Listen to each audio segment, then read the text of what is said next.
Pastor, quem é a besta do Apocalipse 13? Tu! Você está precisando saber quem é Deus, quem é o Pai, quem é o Filho, quem é o Espírito. Você precisa importar-se com o que de fato tem valor. Adore a Jesus. Se você quer conhecê-lo mais, como que você vai chegar num culto como esse e falar assim: eu quero receber da palavra, eu estou com fome de Deus? Mentira! Você se encheu o dia todo de Facebook, Instagram, TikTok. Antes do culto você se encheu de malhação. Você não protegeu sua fome. A Bíblia diz assim, ó: a alma farta pisa o favo de mel, mas quando a alma está faminta, até a palavra amarga é doce. Fala, papai. Papai só corrige o filho que ama. Fala mais, Jesus. Queridos pais do Senhor Jesus, por favor, abra sua Bíblia comigo. Evangelho segundo escreveu João, capítulo 6. O versículo 45 diz assim: está escrito nos profetas, e serão todos ensinados por Deus. Portanto, todo aquele que do Pai ouviu e aprendeu, vem a mim. Queridos, eu quero, à luz das Escrituras Sagradas, gerar em vocês fome por elas. Eu quero que, através desta pregação, o seu real desejo pelas Escrituras aumente. Não apenas uma fome de momentos, não apenas um desejo pela palavra de Deus naquele interlúdio místico de 2 horas que é o culto ao Senhor. É quando no pós-culto você veja a Bíblia como um pão diário. Se você prega, canta ou evangeliza, que você não veja a Bíblia apenas como a espada de um guerreiro que deve ser usada apenas nos momentos das batalhas, mas um pão que te fortalece, porque de nada adianta ter uma forte espada com as mãos fracas. E só as Escrituras nos fortalecem como guerreiros de Deus para esta última hora. Desde o Antigo Testamento, a Bíblia caminha por esse prisma de despertar-nos para crescermos no conhecimento da palavra de Deus. Deuteronômio capítulo 6 diz que nós temos que inculcar a palavra de Deus na mente dos nossos filhos. Ou seja, mesmo que eles não queiram, precisamos expor as Escrituras diante deles. O salmista diz no Salmo 27, um texto que a gente canta tanto: uma coisa eu pedi ao Senhor e eu vou buscar isso que eu pedi, é que eu possa morar na casa do Senhor todos os dias da minha vida para 2 coisas. Eu quero contemplar a formosura do Senhor e quero aprender no seu templo. Pastor Henrique César pode ter certeza que eu me sentiria incomodado, mas não temeria em pregar esse sermão em muitos ambientes nos quais eu prego. Mas aqui na sede em Campinas, onde meus filhos estudam numa escola teológica para crianças toda terça, minha esposa e eu os trazemos. Aqui onde eu me sento ali, eu percebo que essa não é uma igreja que depende de evento para que se reúna um grande grupo de pessoas ou a igreja local se reúna para ouvir a palavra. Um dos cultos mais fortes nesta igreja é o culto de doutrina. Me sinto feliz, livre, em plena liberdade de falar isso aqui. Em alguns púlpitos eu estaria confrontando o pastor da igreja, porque ele é o primeiro a não pregar as Escrituras, e conforme é o pastor, as ovelhas serão, se é que ele é pastor. Eu quero habitar no seu templo para aprender de ti, ó Deus. Qual foi a última vez que você disse: irei ao culto hoje para aprender sobre Deus? Jesus sempre ensinava, sua preferência era ensinar. Poucas vezes você verá os discípulos clamando por milagres. Que eu me lembre aqui, é Pedro clamando pela cura da sogra. Os discípulos clamando em meio à tempestade, dizendo: o Senhor vai nos deixar perecer. A maioria dos pedidos dos discípulos era por instrução. Porque o que mais precisamos não é de vitórias em meio às lutas, mas de instruções bíblicas de como nos comportarmos em meio às lutas. Porque as lutas nunca cessarão. Marcos capítulo 1, versículo 22 diz que a multidão se maravilhava da doutrina de Jesus. Eu acho bom demais quando eu estou pregando e alguns irmãos dizem: aleluia, oh glória, isso aí. E quando eu prego no Nordeste, que os irmãos dizem: é forte. Tem nordestino aqui? Eu sou. O glória, esse glória eu conheço desde a infância, irmão. Na hora da palavra. Dois públicos diante de Jesus estão em João capítulo 6. O primeiro, os discípulos. E o tema da minha pregação é: por que não crescemos no conhecimento de Deus? Você já se perguntou, por que eu não consigo crescer na palavra? Seja sincera consigo mesma, sincero consigo mesmo. Por que eu não entendo os textos como eu deveria entender? Por que minha mente não se abre, mesmo estando a Bíblia aberta? Eu quero apresentar algumas dificuldades, que você pode vencê-las aqui hoje, a partir dessa palavra. E vai, em nome de Jesus.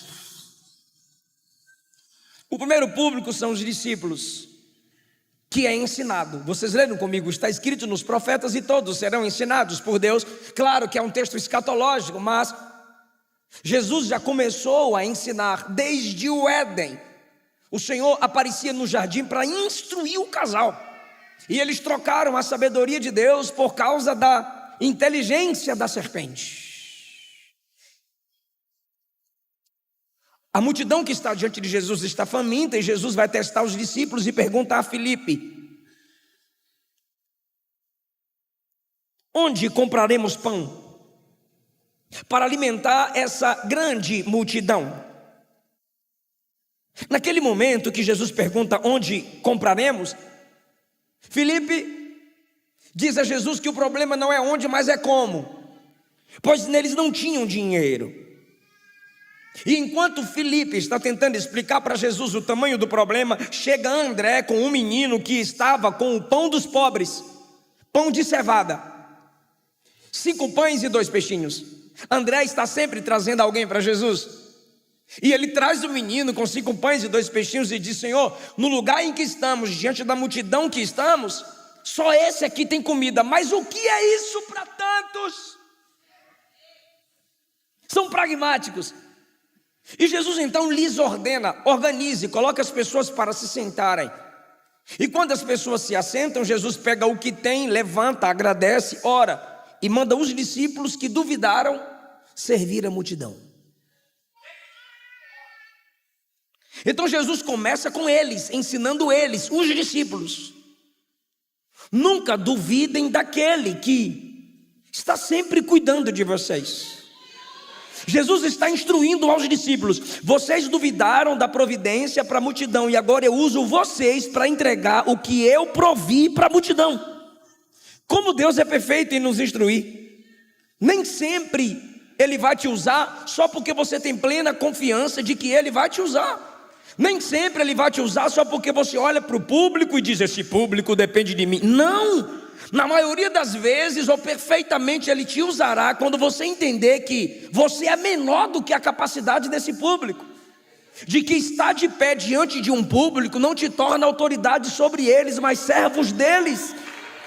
Porque num restaurante, quem senta é o cliente, quem fica em pé é o garçom.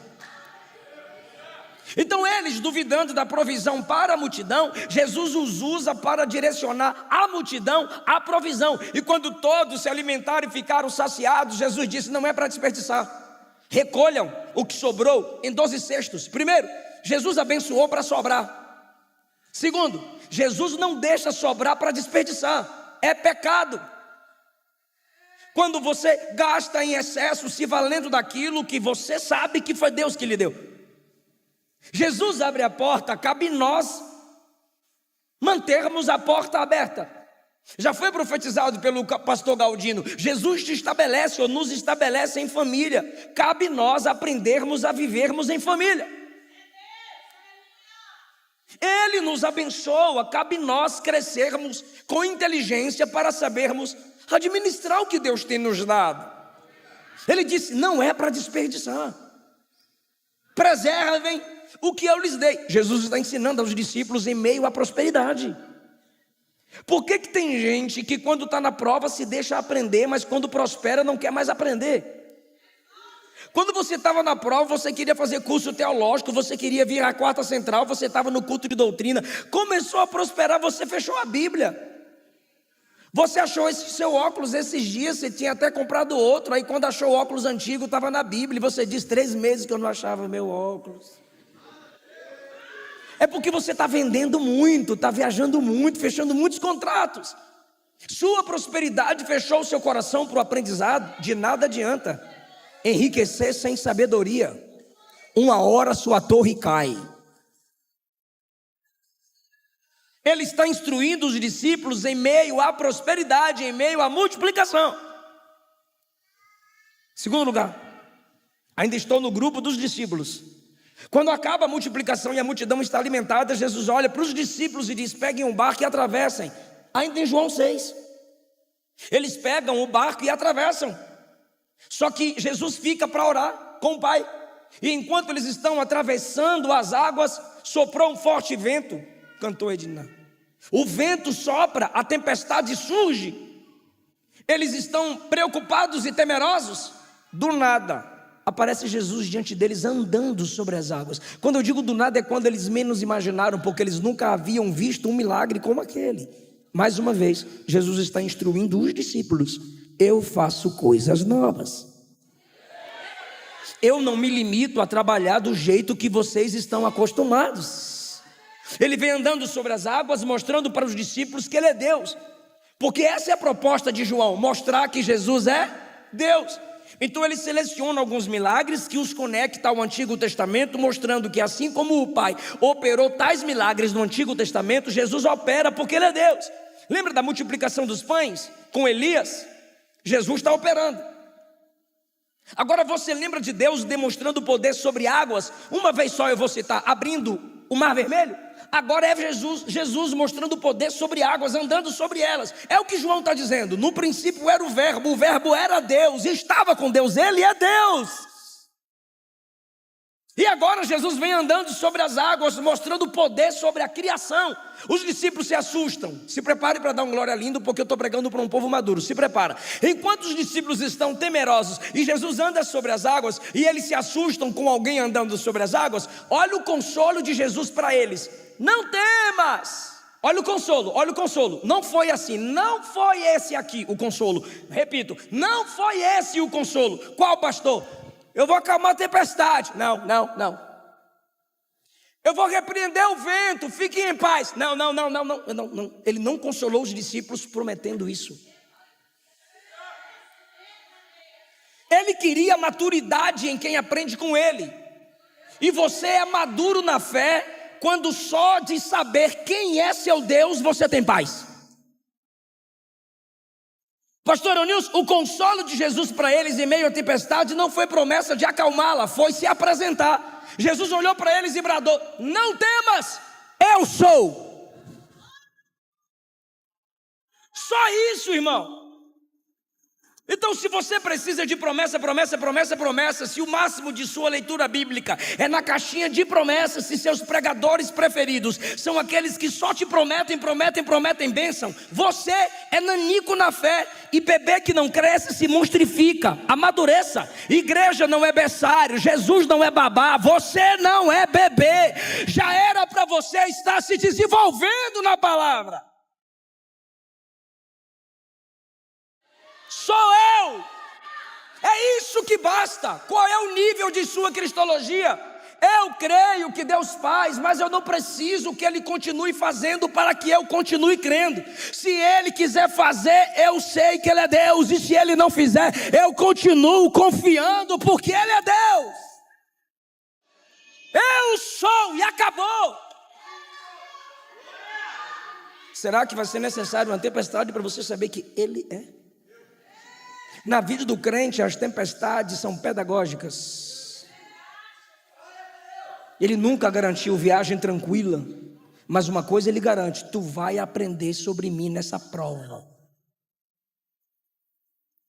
Davi disse: foi-me bom ser afligido, porque antes eu me afastava da sua palavra, mas agora, como eu amo a tua lei.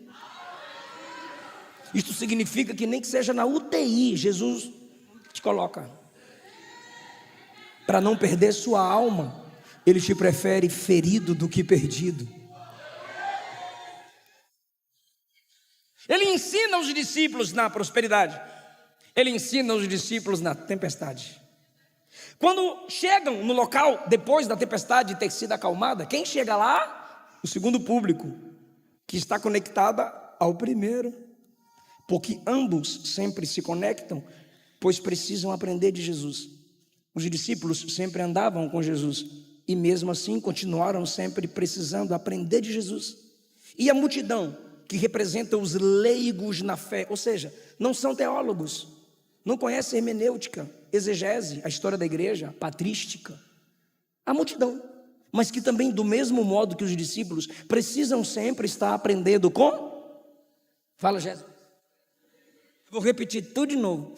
Os discípulos representam aqueles que são teólogos, profissionais ou não, estudam, entendem de exegese, hermenêutica, homilética, patrística, história da igreja, teologia sistemática, teologia bíblica e assim por aí vai.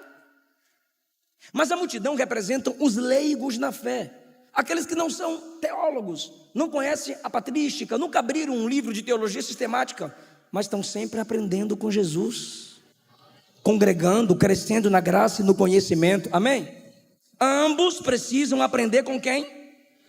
Com Jesus. Nunca pense que você já estudou ao ponto de não precisar estudar mais. O verdadeiro crente é um aluno que nunca se forma. Agora é o segundo público, a multidão. Quando Jesus chegou, quem está lá? A multidão. Olha que... Tem uns textos na Bíblia que é para estressar a gente mesmo.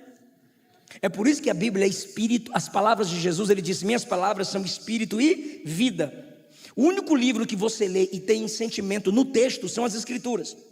Tu não pode mandar um eu te amo para tua esposa sem um coraçãozinho, um coração no zóio. Eu não posso repostar alguma coisa da Luana sem botar nada. Fica sem graça, vazio.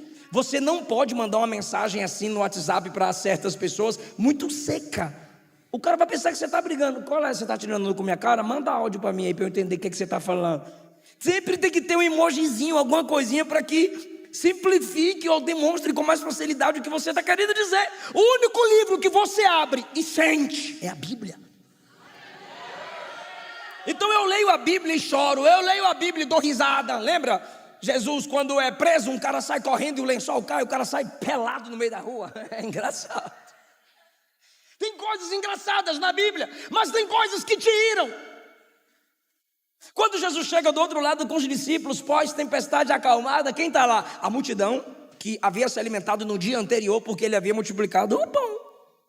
Aí chegam para Jesus, só porque Jesus fez um milagre para eles, e perguntam assim, capítulo 6, versículo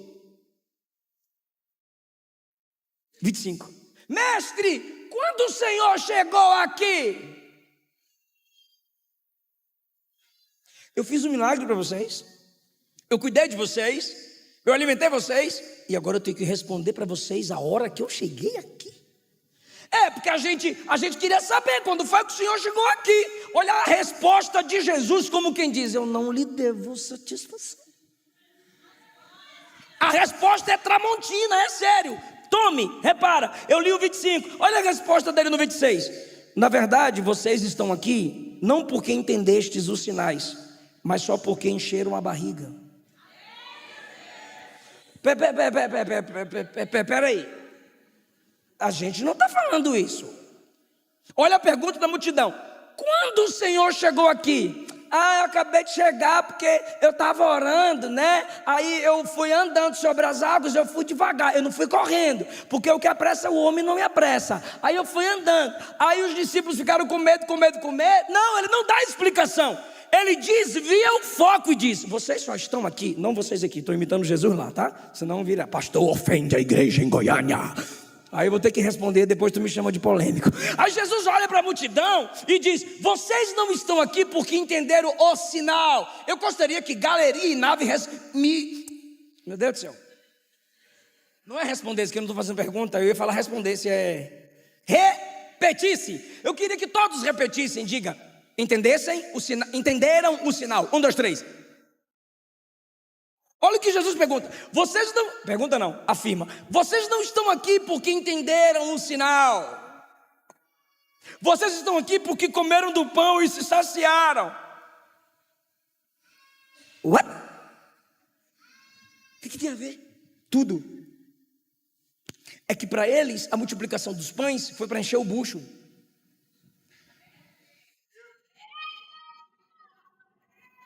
Para Jesus, a multiplicação dos pães foi só um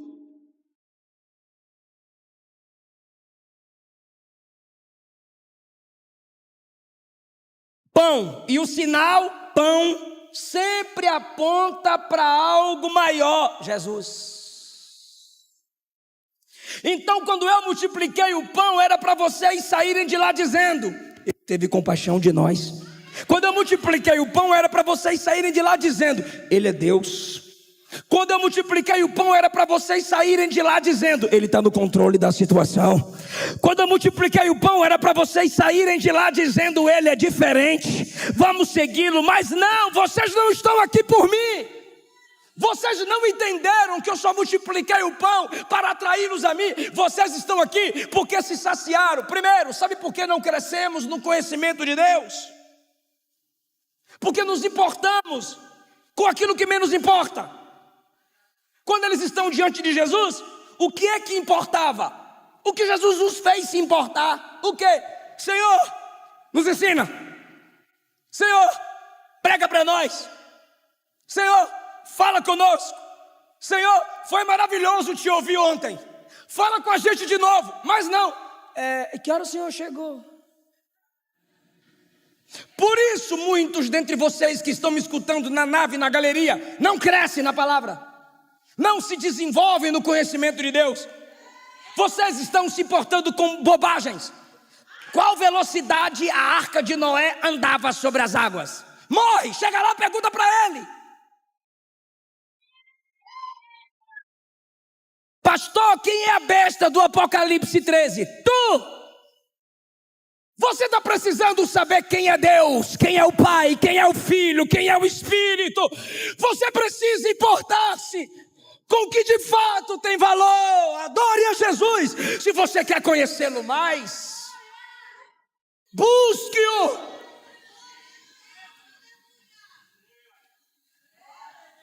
Eu gosto. Lá vem polêmica. Vou falar pela terceira vez. Eu gosto.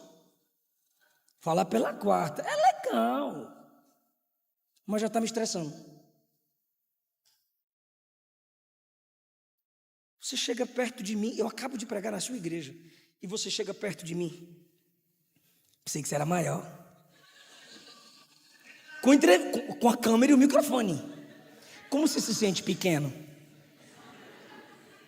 Aí a minha resposta é que eu não me meço dos pés à cabeça, mas é daqui para cima.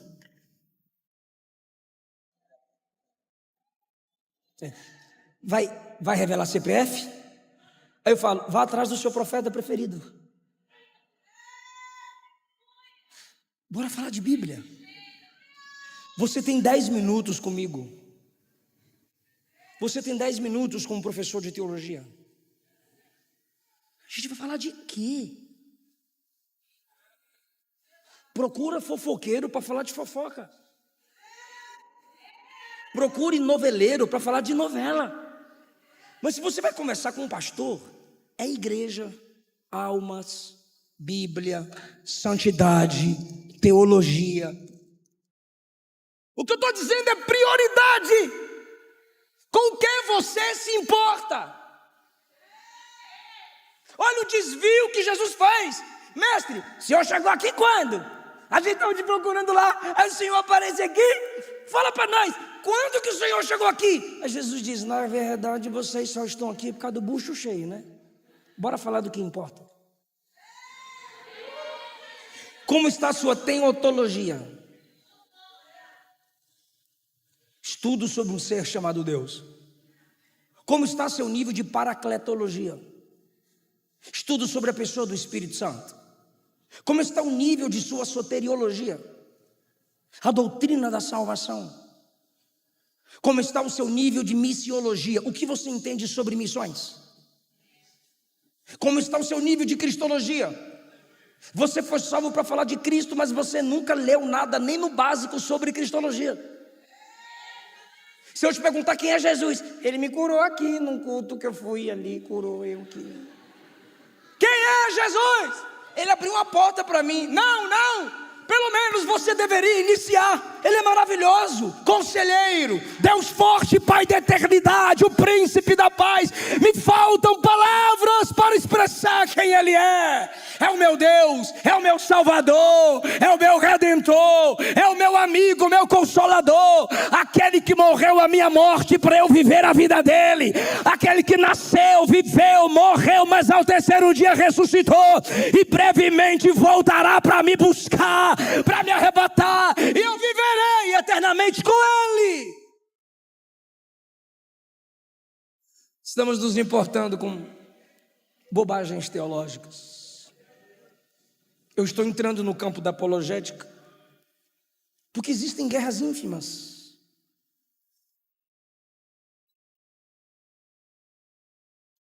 Existem batalhas que não compensam, e existem outras que sim. Você não pode ficar sem guerrear, você só precisa saber escolher suas guerras. Se você não entra em nenhuma, aí você é covarde. E não existe crente neutro. Num tempo em que vivemos, você não pode ser neutro. Segundo lugar, não crescemos no conhecimento sobre Deus por causa das satisfações pessoais. Está na resposta de Jesus, quer dizer, no confronto de Jesus. No versículo 26, vocês não estão aqui porque entenderam um sinal, vocês estão aqui porque encheram o bucho. Ou seja, vocês estão querendo pão de novo. Olha só, vocês estavam comigo ontem, aí eu dei o pão para vocês ontem, e vocês comeram. Oh glória, aleluia, amém. E os dentes mexeram, e a boca mexeu, e esfarelou de um lado, não foi? Foi, estava gostoso, Senhor. Tá, e agora vocês querem o quê? Pão de novo. Olha a resposta dele no 27, trabalhai. 27, se esforçai, peguem o barco, viajem como vocês fizeram, venham atrás de mim, mas não pelo pão que perece, mas pelo pão que dura para a vida eterna. É por isso que a gente não cresce no conhecimento de Deus, porque estamos nos importando, primeiro, com coisas que menos importam, segundo, por causa do hedonismo, o prazer do centro de tudo, o videogame, a Netflix, o excesso de tela, o feed que não tem fim.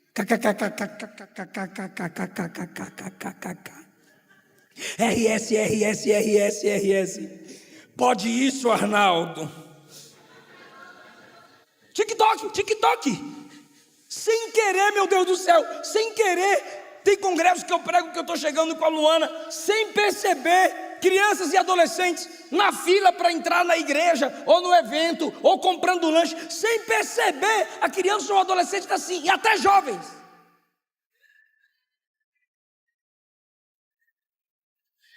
Excesso de TikTok, porque são coisas projetadas para isso, para roubar o nosso tempo.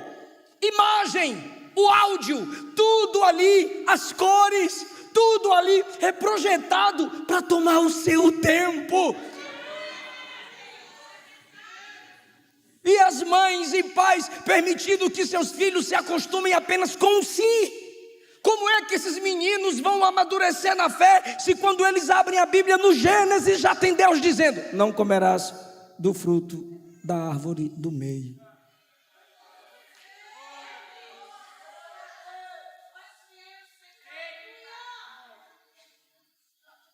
Aquilo que me satisfaz momentaneamente, quando eu estou em alguma conexão e falo para Luana, quer dizer, ela pergunta: que hora você chega?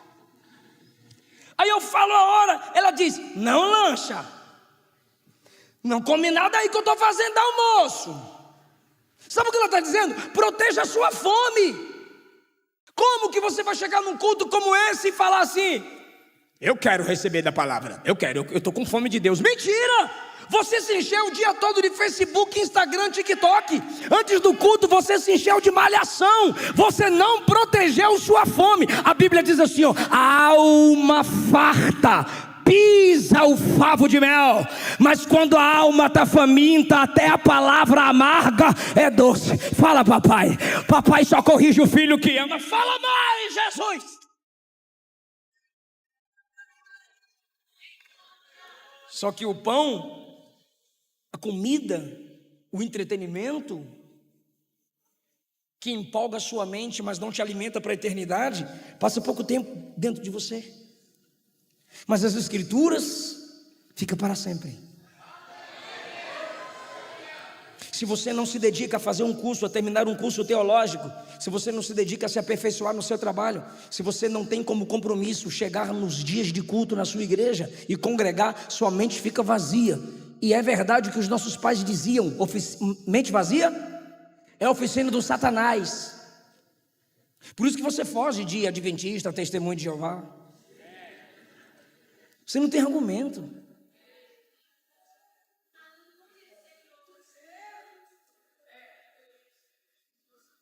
Eu perguntava para minha mãe na ceia, quando ela pegava o pãozinho e o cálice, minha mãe já começava a chorar, só de pegar o cálice. Aí a bochechuda, né? A bochechinha dela ficava vermelha e as lágrimas desciam, e eu a incomodava e perguntava: por que a senhora chora quando pega esse negócio? Ela olhava para mim e dizia: um dia você vai saber. Ah, que bênção foi quando eu desci as águas. Hoje eu posso pegar o cálice, hoje eu posso pegar o pão e me lembrar da cruz e cantar: se isso não for amor, o oceano se secou, não há estrela no céu. Como não chorar, sabendo que Ele morreu a nossa morte? O que é isso, irmão? Desejo por aquilo que é eterno. E eu te pergunto, então, por que você não quer se batizar?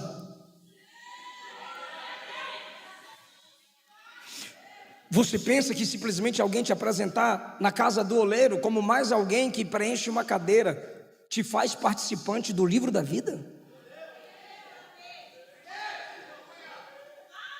Você pensa que pelo fato de você encher uma igreja, você já está apto a encher o céu? Por que você não quer batizar? Por que você não se importa em cear? Por que você atrasa voltar para Jesus? Não invente desculpa. Eu estou esperando Deus resolver algumas coisas. Se Deus fizer isso, se fizer aquilo, eu volto. Não, o que Ele tinha de fazer, Ele já fez. Ele encarnou, morreu por você na cruz do Calvário. Se você tem sede, venha. Renuncie a si mesmo. Eu sei porque você não quer voltar para Jesus. Porque você está enraizada nas coisas dessa terra. Você está enraizado nas coisas dessa terra. Pastor, é porque você pensa que é fácil. Eu não penso que é fácil. Eu só sei que é impossível para você se levantar. É impossível você se levantar. Então, em nome de Jesus, grita, volta, quebra seu contrato com Satanás, rompa seu acordo com o mundo, vem para Jesus. Ele corta essa raiz, Ele te arranca desse caminho de treva. Volta.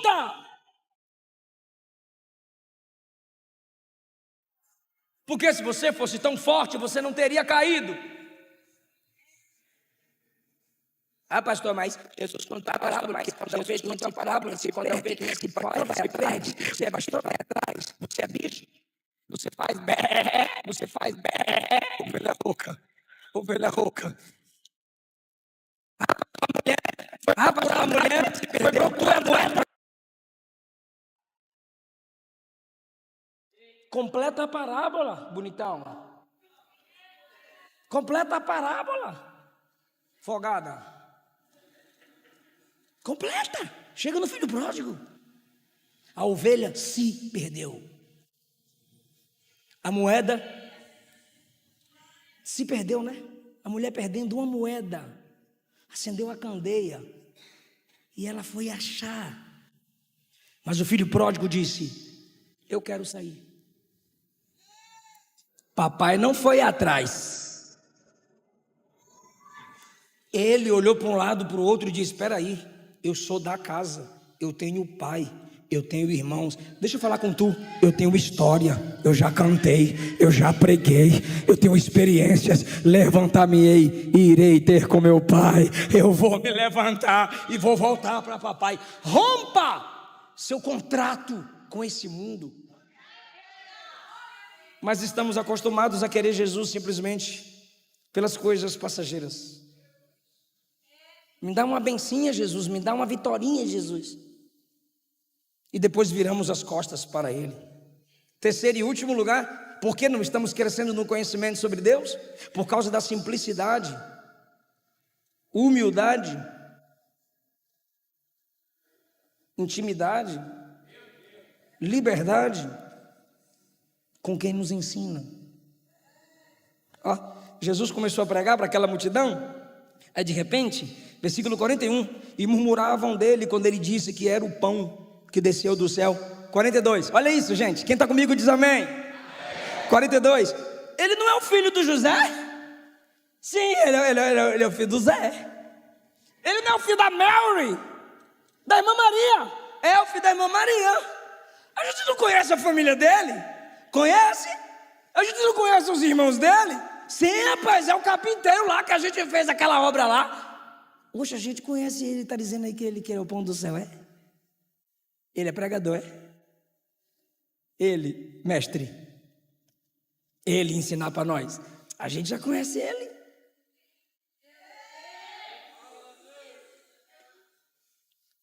A simplicidade do evangelho é um tropeço para quem é soberbo. Jesus veio, encarnou, ele disse: eu sou o pão que desci. Eu vim não para fazer a minha vontade, mas para fazer a vontade daquele que me enviou. Versículo 39. Olha a humildade de Jesus. E por causa disso, liberdade, intimidade, simplicidade, as pessoas estão desprezando a mensagem dele. Como você trata o sermão de seu pastor? Como você trata a pregação de seus pais? Como você escuta a pregação de sua esposa, seu marido, o amigo que estudou com você na escola dominical e de repente aparece pregando? Como você o trata? Como você trata os mestres na sua igreja? Os teólogos que se esforçam e se estudam meu Deus do céu, e se aperfeiçoam nela e estudam na sua própria igreja ou fora para chegar em sua igreja e te ensinar. Antes de Jesus começar o ministério, a sabedoria de Deus não estava no templo com os fariseus, estava no deserto com um homem simples, de roupa simples, de comida simples. Arrependei-vos, porque é chegado o reino dos céus. A simplicidade do evangelho, a mensagem da cruz, tem feito muitas pessoas rejeitarem aqueles que Deus levantou para instruí-las. E eu repito, eu falo essa mensagem aqui com alegria, por saber que esse ministério é um ministério que investe nas escrituras. Você que está me assistindo, essa mensagem chegou certinha para o canal do YouTube. Manda para o seu pastor. E para você que está me escutando, como você honra seus amigos? Como você trata seus amigos que pregam? Com honra ou com desprezo? Por que a gente está sempre buscando o diferente, o famoso, e não honramos aqueles que ganharam nossos avós, que batizaram nossos pais, que levaram ceia para você quando você estava dodói? Quem orou no velório de alguém na sua casa? Quem te mandou mensagem na sua angústia? Quem levantou a igreja para interceder por você? Não são aqueles que lá com você congregam? A intimidade, a simplicidade de Jesus faz com que a multidão rejeite-o.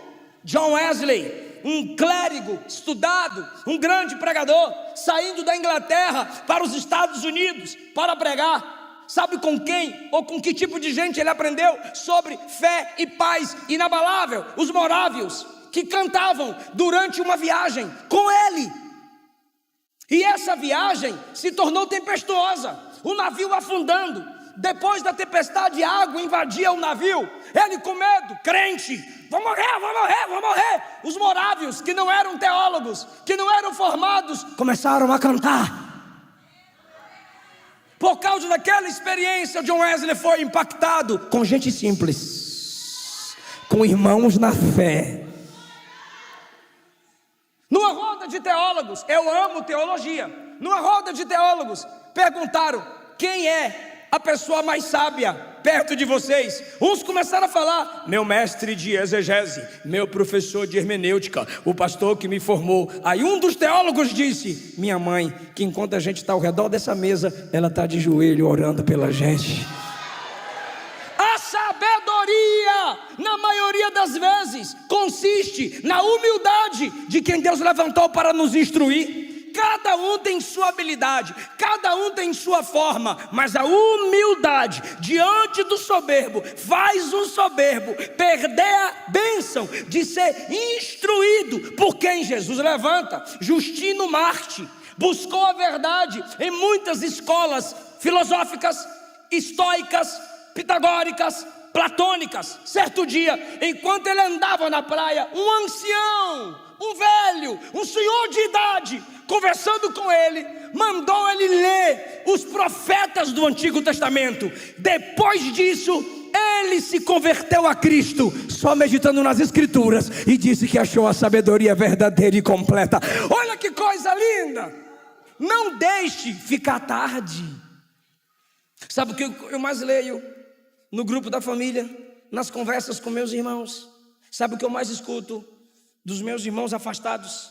Elias e Tiago, que se não se converteu, eu já falei que vai para o inferno. A gente conversando, sabe o que eles mais dizem? Bem que meu pai dizia. E por que não se atentou enquanto meu pai estava entre nós?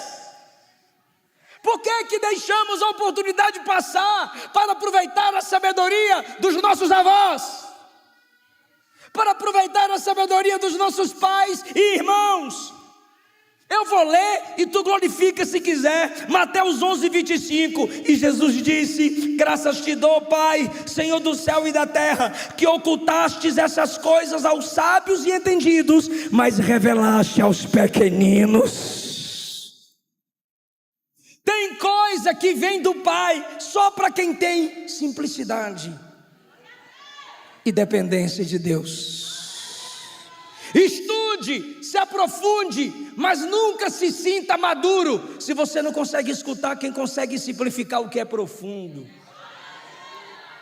O que foi que Paulo escreveu? 1 Coríntios 1:27. Deus escolheu as coisas loucas deste mundo para confundir as sábias. Deus escolheu as coisas fracas deste mundo para confundir as fortes. Vou continuar. Deus escolheu as coisas vis, desprezíveis, as que não são, para aniquilar as que são, para que nenhuma pessoa se glorie perante Ele. A Ele a honra, a Ele a glória, a Ele o louvor, que Ele use quem Ele quiser, que Ele use quem Ele quiser. Toda verdade é verdade de Deus.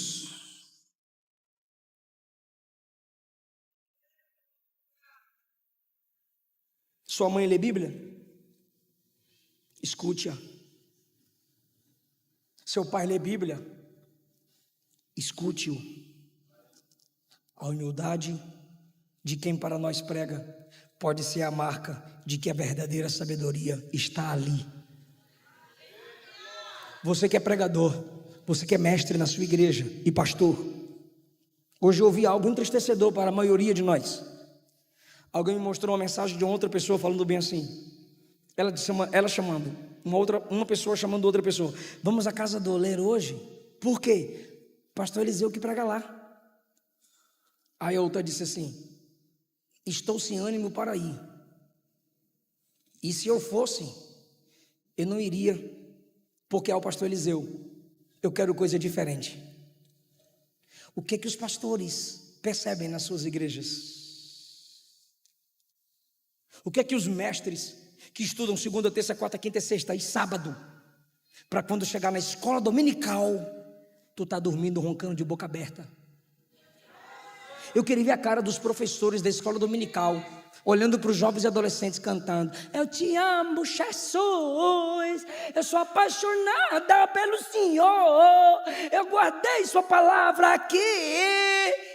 E o pastor presidente olhando para a sua cara: eu estou te esperando no culto de doutrina e tu nunca vem, hein?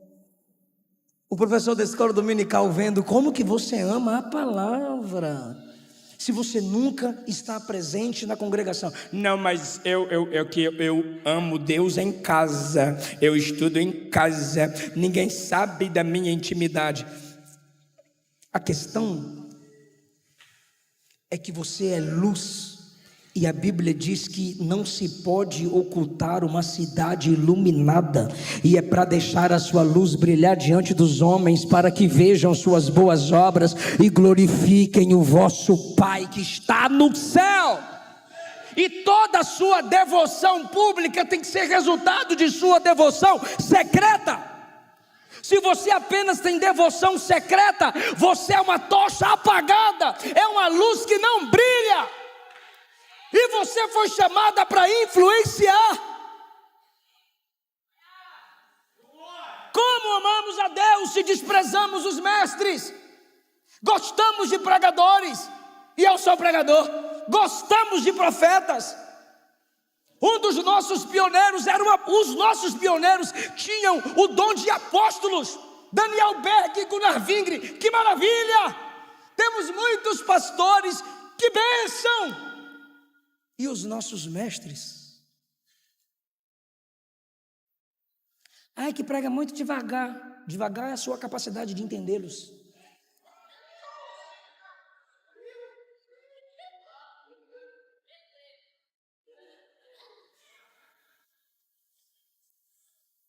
Você que é mestre, você que é pregador, que se esforça para pregar a palavra na sua igreja, e poucos te dão valor. Você é pastor, que está se esforçando para ensinar a sua igreja na doutrina. Você é mestre, que está estudando na semana para ensinar aquele povo, e pouca gente te valoriza. Eu tenho uma palavra de Deus para a sua vida, fique em paz. O próprio Jesus foi rejeitado, o próprio Jesus passou por isso, mas olha a igreja sustentada há 2000 anos, crescendo aí até hoje.